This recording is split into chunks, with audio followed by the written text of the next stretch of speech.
falei lá à frente, a flexão de gênero, ela existe para indicar o sexo real ou fictício dos meus seres. Na língua portuguesa, teremos aí 2 gêneros, o gênero masculino e o meu gênero feminino. Pertencerão ao gênero masculino aqueles substantivos que podem vir precedidos dos artigos que irão nos indicar a mesma relação de gênero. Os artigos o, os, uns. O velho e o mar. Um Natal inesquecível. Os reis da praia. Já os que irão pertencer ao gênero feminino serão aqueles substantivos que poderão vir precedidos dos artigos a, as, uma, umas. A história sem fim, uma cidade sem passado, as tartarugas ninja. Só que o que eu preciso entender é que para classificar esse meu substantivo não basta apenas fazer essas correlações. Eu preciso entender também qual é o ser que aquele substantivo está se referindo para fazer ali a sua correta classificação. Com relação à classificação desse gênero aqui, ó, porque eu não vou classificar apenas como masculino e como feminino. O meu substantivo com relação ao gênero, ele será classificado como biforme, uniforme e os epsenos. Todo substantivo biforme é aquele que possui 2 formas, ou seja, eu tenho uma forma para o masculino e uma outra forma para o feminino. Ao indicar os nomes de seres vivos, geralmente o gênero da palavra estará relacionado ao sexo do ser, havendo, portanto, 2 formas. Uma para o meu masculino e a outra para o meu feminino. Como no exemplo, gato, gata, homem, mulher, poeta, poetisa, prefeito, prefeita. Então, todos esses substantivos aqui, eles serão classificados como substantivos, quanto ao seu gênero, substantivos biformes, uma vez que eu tenho ali a representação das 2 formas de gêneros existentes aí na língua portuguesa para fazer aí, no caso, essas identificações quanto ao próprio sexo deste ser, ok? Agora, como eu falei para você, eu tenho ele como biforme, uniforme e o epseno.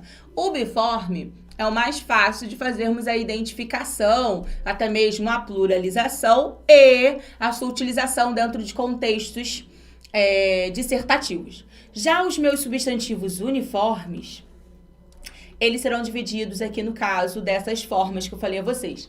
E por que ele será dividido? Porque todo substantivo uniforme é aquele que eu tenho uma única forma. E esta uma única forma, ela será utilizada aí no caso para designar o ser, a classificação ali do gênero deste ser, entre masculino e o feminino. Então, é uma única forma para os 2 gêneros ali. E aí, eu terei os epsenos, sobrecomuns e comum de 2. O epseno, e aqui eu tenho que ter aquela observação, porque no epseno eu estou me referindo ao quê? Estou me referindo aos gêneros dos animais, tá? Mas apenas ao gênero dos animais que só possui um gênero.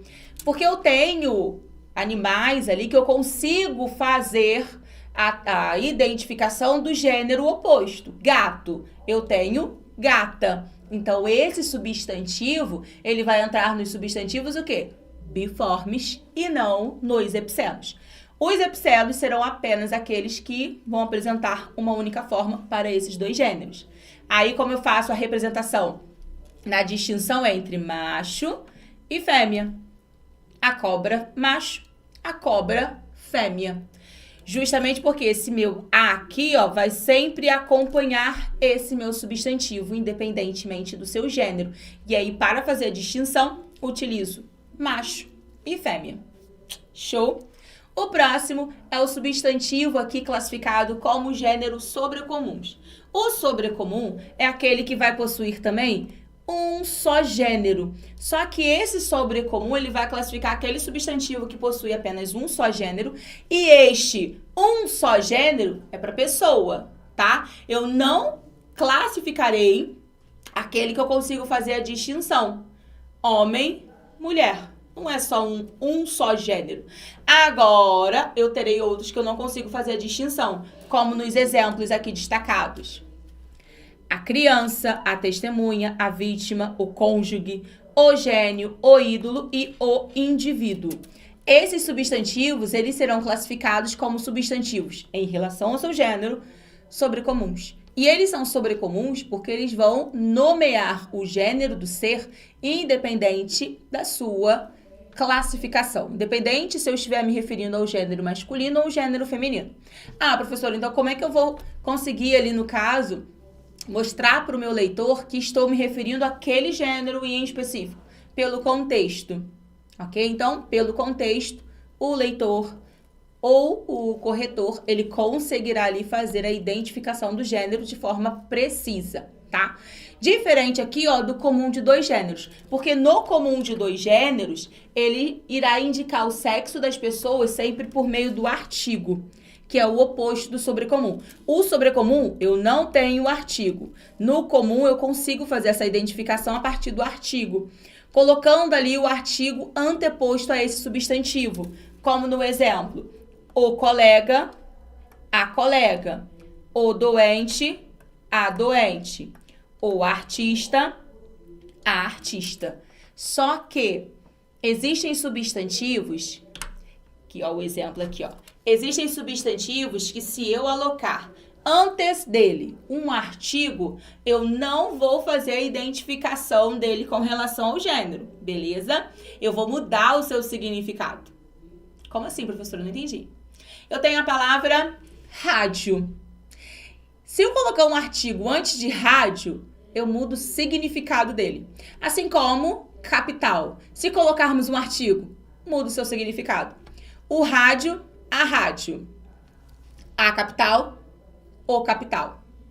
O cabeça, a cabeça. Então, às vezes, colocando o artigo antes desse substantivo, você muda o sentido dele. Como no exemplo, o capital, estou me referindo ao aparelho aqui. O rádio, né?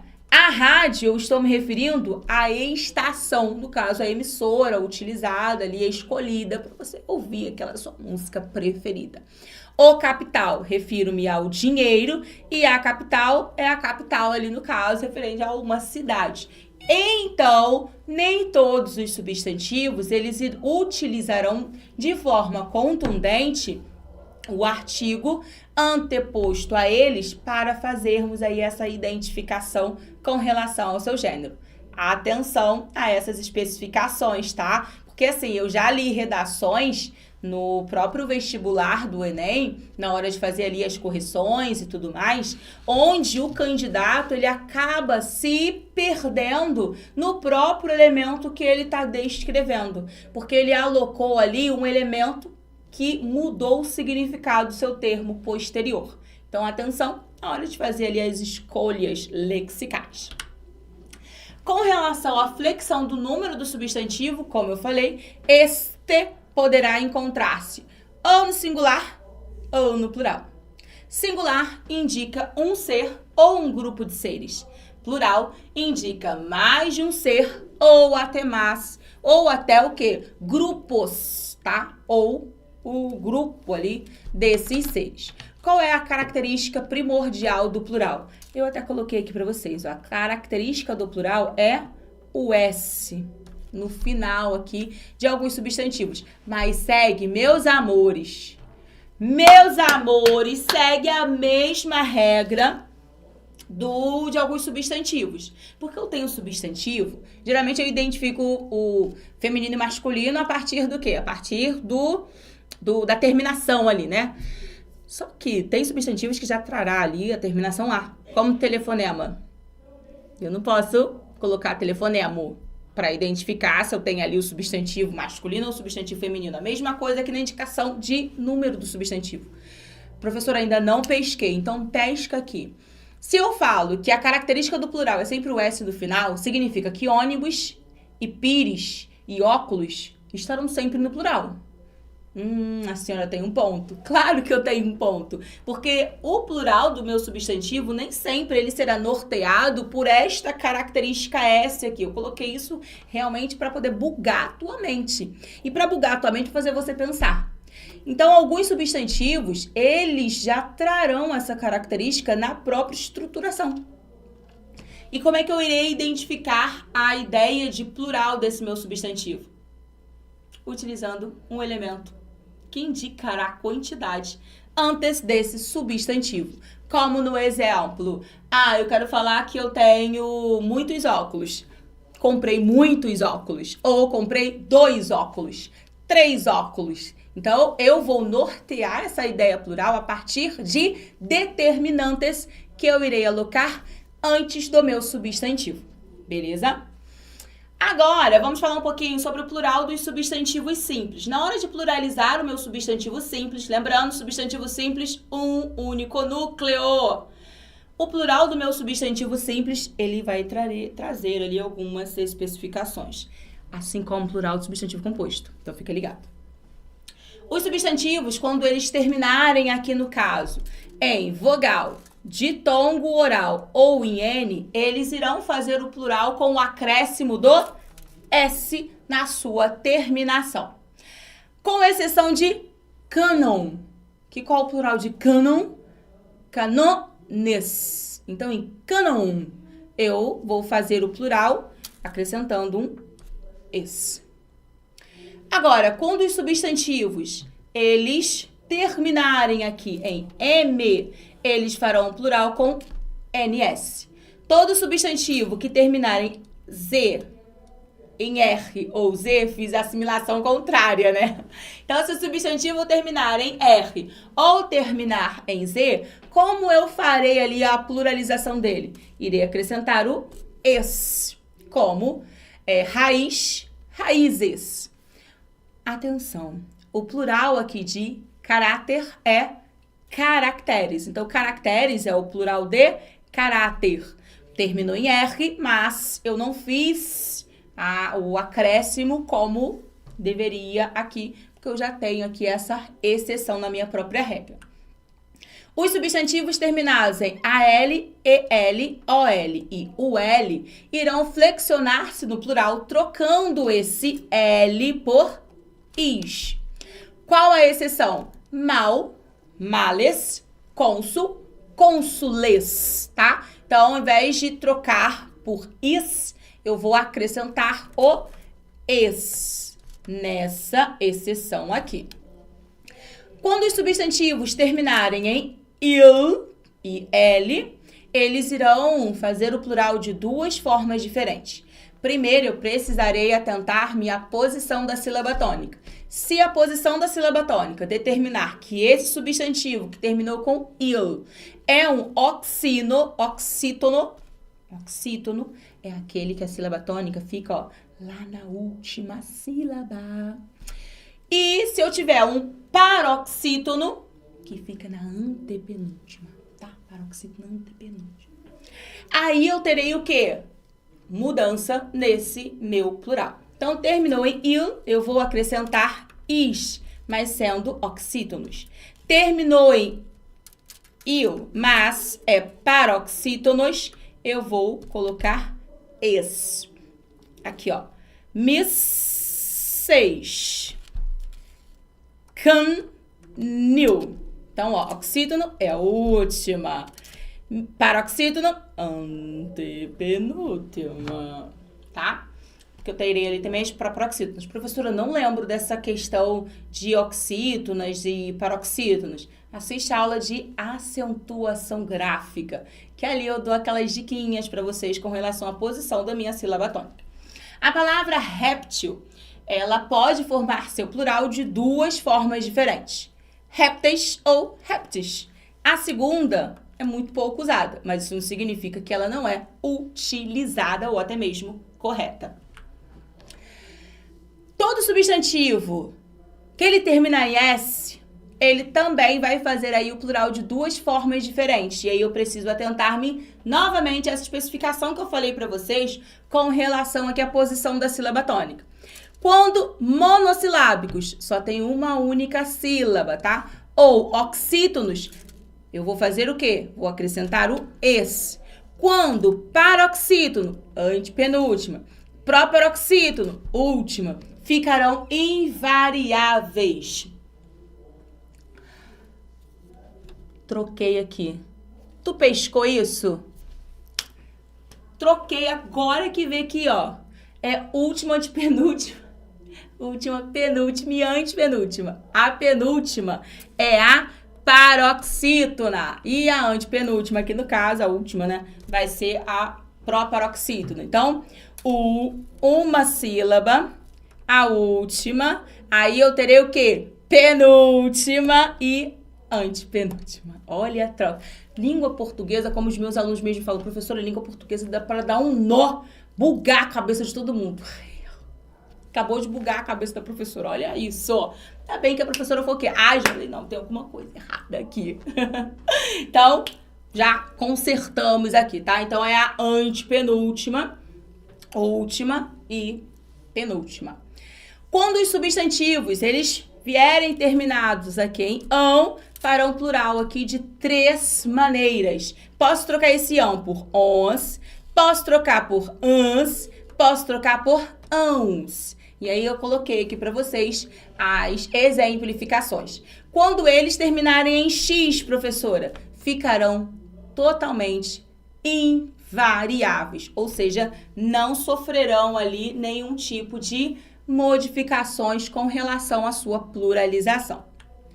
A formação do meu substantivo plural, na questão ali dos substantivos compostos, vai depender como esses serão grafados. Não confunda grafado com grifado. Grifado é aquele realce aqui. E o grafado é como eles serão escritos, tá? Com relação à escrita. Sem hífen, vão comportar-se como substantivos simples. Com hífen, aí terá ali aquelas regras. Então, eu tenho um substantivo composto. Eu precisarei atentar-me se esse substantivo composto trará a utilização do hífen ou não. Se ele trouxer o hífen, aí eu vou ter as regras que vou apresentar a você agora. Do contrário, fique esperto, ligue-se e atente-se às mesmas pluralizações do meu substantivo simples, como aguardente, girassol, pontapé, mal me quer. Água ardentes, girassós, pontapés, mal me queres. Porque esses substantivos são substantivos compostos, mas não serão ali,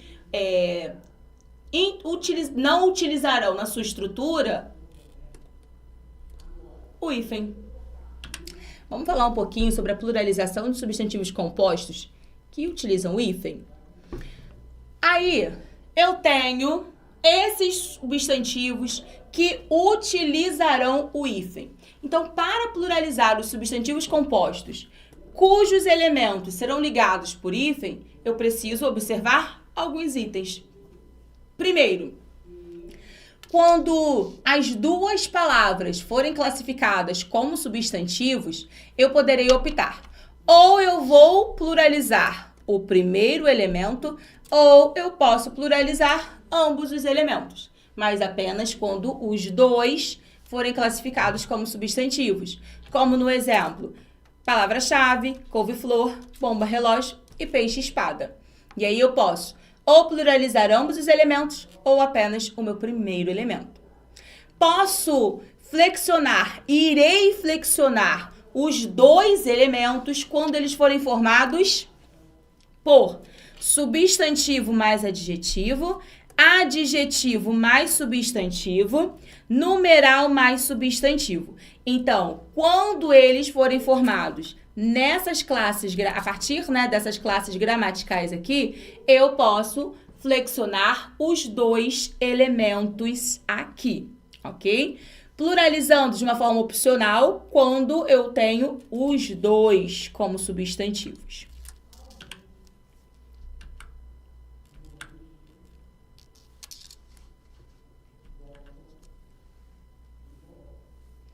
O próximo é flexionando somente o segundo elemento. Quando eu vou flexionar apenas o segundo elemento? quando esse meu substantivo composto, ele for formado por um verbo mais um substantivo, uma palavra invariável seguido de uma palavra invariável, ou palavras repetidas ou imitativas. Então, quando eu tenho ali no caso o verbo e o substantivo, as palavras invariáveis ou repetitivas, eu vou pluralizar apenas o meu segundo elemento, como no exemplo, guarda-roupa, reco-reco. Palavras repetidas, só o segundo. Verbo, substantivo, apenas o substantivo. Vou flexionar apenas o primeiro elemento quando eles vierem formados a partir de substantivo, preposição e substantivo. Então, quando tenho substantivos compostos que forem ligados por preposições, apenas o meu primeiro elemento poderá ser flexionado, como pé de moleque. Eu vou flexionar apenas o meu primeiro elemento. E quando eles não serão pluralizados, quando irão permanecer invariáveis? Apenas aí no caso, quando vierem formados de verbo seguido de advérbio ou verbo seguido de substantivo no plural. Por quê? O meu verbo, ele não vai aí ser flexionado na questão ali de pluralização, acrescentando ali certas estruturações. E o advérbio, muito menos, ok? Então, verbo seguido de advérbio, verbo seguido de substantivo lá no plural, ambos permanecerão invariáveis. Eu tenho aqui os casos especiais. Esses casos especiais, eu gosto de falar para os meus alunos o seguinte: decorem essas palavras, porque ali na hora do concurso, eles utilizarão sempre esses casos especiais, ok? Então, eu tenho o louva a Deus, os louva a Deus. O bem te vi, os bem te vis. O bem me quer, os bem me queres. O João ninguém, os Joões ninguém. Então, esses serão os meus casos especiais. E o que é o caso especial? Aquele que não vai entrar em regra nenhuma, porque ele mesmo é especial e ele vai aí pluralizar-se a partir dessas especificações únicas. Agora, vamos falar aqui de um outro elemento que é classificado como substantivo, só que não é um substantivo qualquer. São as palavras substantivadas. O que é uma palavra substantivada, professora? Galera, a palavra substantivada significa que essa palavra, ela pertence, né, a outra classe gramatical. Só que ela vem utilizada dentro do contexto como substantivo.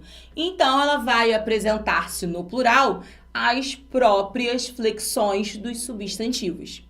Pense bem, os prós e os contras. O aluno errou na prova dos 9.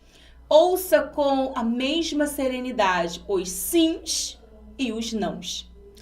Os numerais substantivos que terminarem aí no caso em S ou R não variam no plural. Nossas provas mensais, consegui muitos 6 e alguns 10. Esses elementos, eles não irão pluralizar-se, seguindo ali no caso a apresentação das flexões dos próprios substantivos, porque aqui eles serão numerais substantivados, ou seja, são numerais, mas dentro do contexto funcionam como substantivo. A pluralização dos diminutivos. O diminutivo, aqui no caso, é aquela ideia que eu vou diminuir. É uma ideia de pequenez daquela minha expressão. Irei flexionar esses substantivos no plural, retirando o S, e vou acrescentar o sufixo que indica, e no caso, essa diminuição, o diminutivo. Geralmente é o zinho, zinhos, porque estamos classificando aí de acordo com a sua pluralização. São aí, no caso, anômalos, os plurais pastorinhos, pastorinhas, papelinhos, florzinhas, florinhas e outras exemplificações, porque são correntes na língua popular e usados até por escritores de renome aí no caso, tá? Então, eles são anômalos, tá? Mas são utilizados aí no caso na língua popular, que entra naquela ideia que eu falei para vocês quando falamos um pouquinho sobre a língua escrita e sobre a língua falada. não utilizaria, no caso, dentro das concepções da convenção da língua, seguindo ali a norma culta. Existem alguns plurais que existem alguns substantivos que quando você for pluralizá-lo, ele vai mudar a sua classificação ali com relação ao seu timbre. Será classificado aqui no caso como um plural metafônico, que refere-se aí no caso à metafonia. A metafonia, ela vai ocorrer em certos substantivos, que vão formar o plural com uma mudança de timbre da vogal tônica, que vai mudar do fechado para o aberto. É mais aí um fato fonético, ok? Então, o plural com a mudança de timbre entra dentro aí da concepção da metafonia, dos substantivos metafônicos, uma vez que eu faço aí essa modificação por conta dessa mudança da minha vogal tônica, a mudança mais voltada à especificação aqui do seu timbre. E aí eu tenho, como eu falei para vocês, a ideia dele fechado vai estar sempre ali dentro do singular. Quando eu vou alocar esse mesmo substantivo, mas jogando para o plural, este vai abrir. Corpo, corpos. Esforço, esforços. Então, você consegue perceber que há essa mudança do timbre nesta minha pluralização, onde no singular ele está mais fechadinho e no plural ele vem aí mais aberto. Só que essa especificação não vai mudar na escrita, é apenas mesmo na questão da fala. E aí eu coloquei aqui para vocês algumas especificações com relação a essa ideia que eu falei aqui, ó. Tem a vogal tônica fechada e eu tenho uma particularidade sobre aí o número dos meus substantivos. Que eu tenho substantivos que só se utilizam no singular, eu tenho aqueles que só serão utilizados no plural, como aí no caso a ideia de óculos, de ônibus e afins, tá? Então, eu preciso entender em como esse meu substantivo, em como esse meu elemento, ele será utilizado. O que eu preciso que você entenda é o seguinte: todas as vezes que fizermos aí, no caso, uma produção textual, porque o meu substantivo, ele é utilizado dentro das concepções de produções textuais. Então, você não vai utilizar o substantivo a esmo ou de forma indiscriminada. Vou utilizá-lo de uma forma contundente, de uma forma coerente, ok? Então, ao utilizar o meu substantivo, você precisa pensar em como você vai apresentá-lo. Na sua estruturação de forma simples, na sua estruturação de forma composta, na questão ali da sua tipologia, como eu vou produzi-lo jogando para o plural? Ah, ele traz aqui o hífen, eu preciso lembrar de todas aquelas regras. Ah, não tem o hífen, mas ele é composto, eu preciso lembrar das regras da formação, só que na ideia ali contrária, na ideia oposta ali. Por isto que eu estou mencionando a vocês todas essas questões a respeito aqui no caso do nosso substantivo, para que mais à frente você consiga aí entender como esse elemento ele funciona, porque não é de qualquer forma ou de qualquer maneira que podemos aí no caso produzir os nossos textos, tá? Então, eu preciso entender como é que vai funcionar esse meu elemento. Ah, eu vou pluralizar. Ah, não vou pluralizar.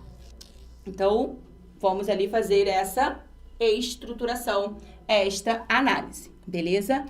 Com relação ao grau do substantivo, ele vai dividir-se em 2 graus. Eu tenho o grau normal, que é aquele que eu utilizo o próprio substantivo, como casa, como rua, como copo, tá? Então, o grau normal é a propriedade que as palavras têm de exprimir as variações, aqui no caso de tamanho desses seres.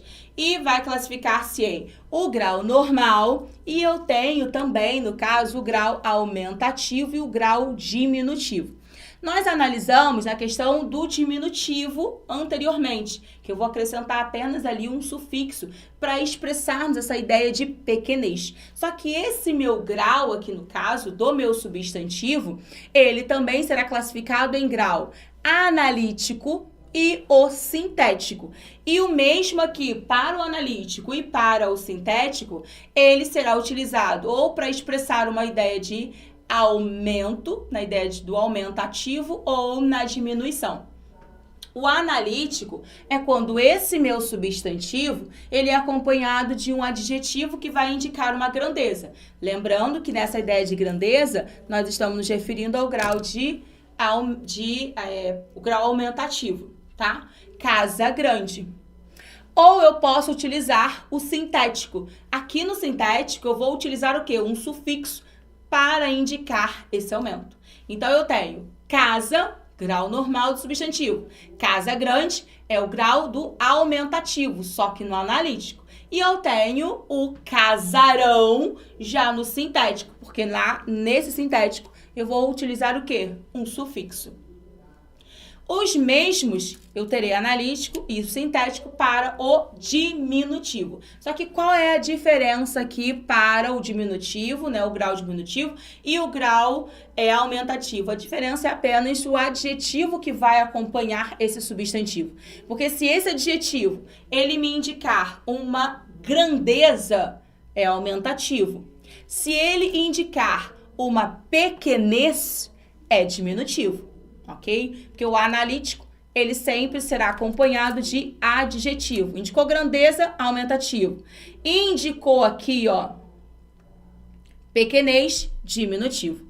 E o sintético, que é aquele que eu vou utilizar o quê? Um sufixo. Só que esse sufixo, ele é indicador de diminuição. Casa pequena, casinha.